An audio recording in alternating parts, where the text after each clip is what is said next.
Welcome. Today let us see appreciation of poem Vocation.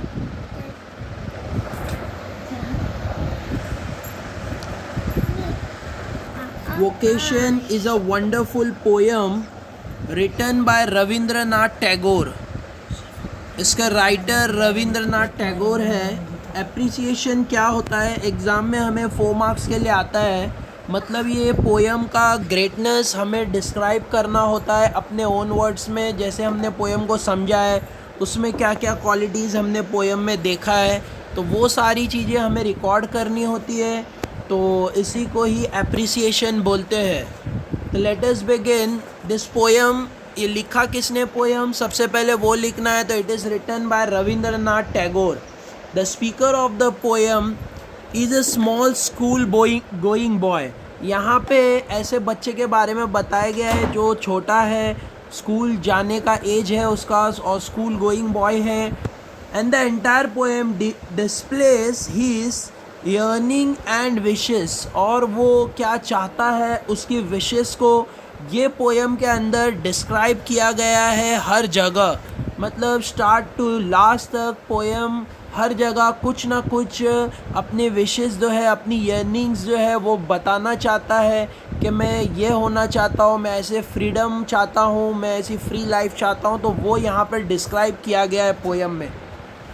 It speaks about how this child is unaware of the harshness. Harshness मतलब होता है ये poem के अंदर जो difficulty particular person face करता है वो उससे अवेयर है, क्योंकि वो छोटा बच्चा है. उसको ये नहीं मालूम है कि जैसे वो हॉकर के बारे में हमने पोएम लास्ट वीडियो में स्टडी किया था. हॉकर के बारे में जब वो सोचता है कि मैं हॉकर बन जाऊं या गार्डनर बन जाऊं या वॉचमैन बन जाऊं, लेकिन उसे ये नहीं पता चलता है कि इसके पीछे हार्शनेस क्या है, मतलब तकलीफ़ क्या ये लोग फेस करते हैं, कड़ी धूप में ये लोग मेहनत करते हैं. तो वो सारी चीज़ें वो नहीं जानता है.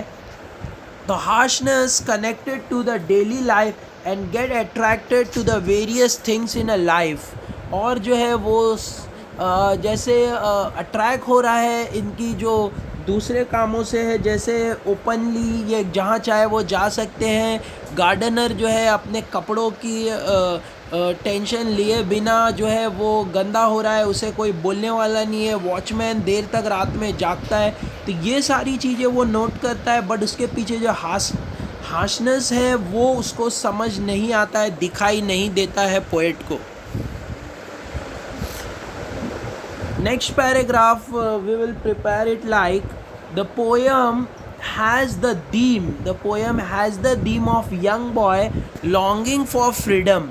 तो ये जो पोएम के पीछे जो थीम है, जो इसके पीछे जो हमें बताया गया है, वो एक यंग बॉय के बारे में, एक यंग बॉय की थिंकिंग बताई गई है कि वो लॉन्गिंग मतलब वो चाहता है, वो पीछे भाग रहा है आज़ादी के. Consist of tone full of calving. और जो है उसके अंदर जो है वो अपनी टोन बता रहा है, जैसे फुल ऑफ काविंग, जैसे मैं क्या बनना चाहता हूँ. The stanzas of unequal length and the number of lines very. तो यहाँ पे हम देख सकते हैं जो इसके स्टैंजास है पोएम के, क्योंकि ये फ्री वर्स पोएम है तो इसके स्टैंजास जो है वो प्रॉपर फॉर्मेट में नहीं है. वो जैसे कोई लाइंस बड़े हैं, कोई लाइंस छोटे हैं, तो इनकी जो फॉर्मेट है वो प्रॉपर फॉर्मेट नहीं है. तो इसके लाइंस वेरी हो रहे हैं. वेरी मतलब कभी बड़े आ रहे हैं, कभी छोटे आ रहे हैं. The poem is written in free verse with no rhyme and rhythm. इसके अंदर पोएम में कोई भी राइम नहीं है और रिदम भी अवेलेबल नहीं है. तो ऐसे पोएम को फ्री वर्स पोएम बोलते हैं. मोस्टली रविंद्रनाथ टैगोर ऐसे पोएम्स लिखने में बहुत फेमस हैं. रविंद्रनाथ टैगोर ऐसे पोएम्स लिखते हैं जो फ्री वर्स होते हैं.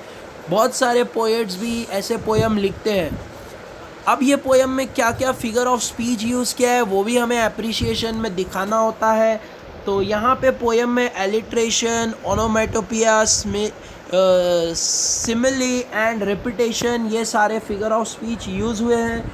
इसके एग्जाम्पल भी हमें लिखना है. तो bangles, crystal bangles is an example of repetition.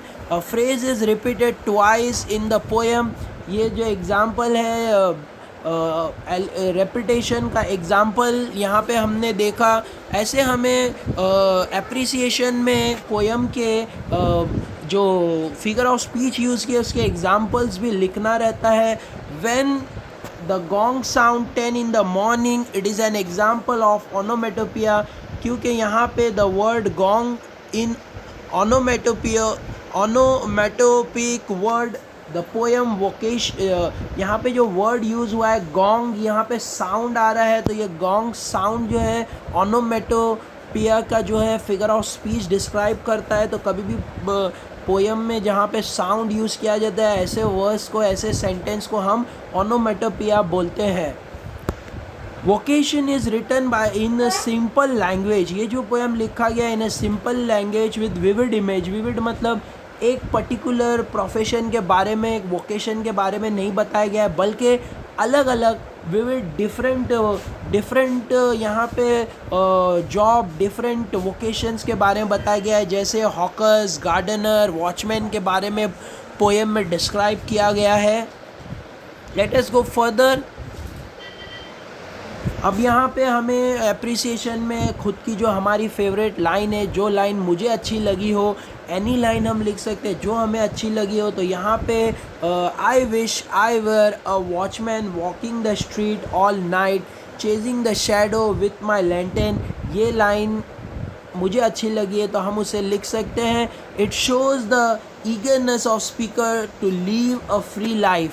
जैसे यहाँ पे वॉचमैन जो है वो रात के टाइम में फ्री स्ट्रीट खाली जो वॉकिंग करता है, अपने शैडो के पीछे भागता है, तो ऐसा मैं भी बनना चाहता हूँ. तो ये मेरे अंदर ईगरनेस है कि मुझे आज़ादी चाहिए, मैं फ्री लाइफ रहना चाहता हूँ. क्योंकि चिल्ड्रन जो है छोटे होते हैं, उनके पीछे पेरेंट्स हमेशा वॉच करते हैं, तो वो ऐसा चाहता है कि मैं फ्री हो जाऊं. ऐसे पोएट रविंद्रनाथ टैगोर ने अपनी फीलिंग्स जो है यहाँ पे, या हर बच्चे की फीलिंग जो होती है उसको यहाँ पे डिस्क्राइब किया है. So this is the appreciation of the poem vocation. अब हमने पोएम वोकेशन का एप्रिसिएशन देखा है.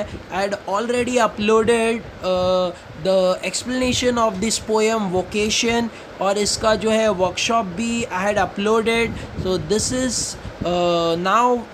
This is the appreciation of the poem. Hope you understood it very well. बहुत ईजी है, एग्ज़ाम में 2 मार्क्स के लिए एप्रिसिएशन लिखने आता है. तो this is the simple way. We have to create 3 paragraphs. First paragraph में हम पोएम को डिस्क्राइब करेंगे, दूसरे पैराग्राफ्स में हम पोएम के बारे में लिखेंगे, इसके एलिट्रेशन के बारे में, और लास्ट पैराग्राफ में हम जो है एनी लाइन हमें जो पसंद आई है जो उसको डिस्क्राइब करेंगे, और वो लाइन क्यों हमें अच्छी लगी है वो लिखेंगे. तो this is all about the poem vocation. This is the appreciation of poem. Appreciation मतलब कौतुक होता है. जैसे फॉर एग्जांपल हम greatness of the poem describe कर रहे हैं, इसी को एप्रिसिएशन ऑफ पोएम बोलते हैं. Hope you had understood it. Thank you for watching. Don't forget to subscribe, share with your friends. Thank you all. Take care.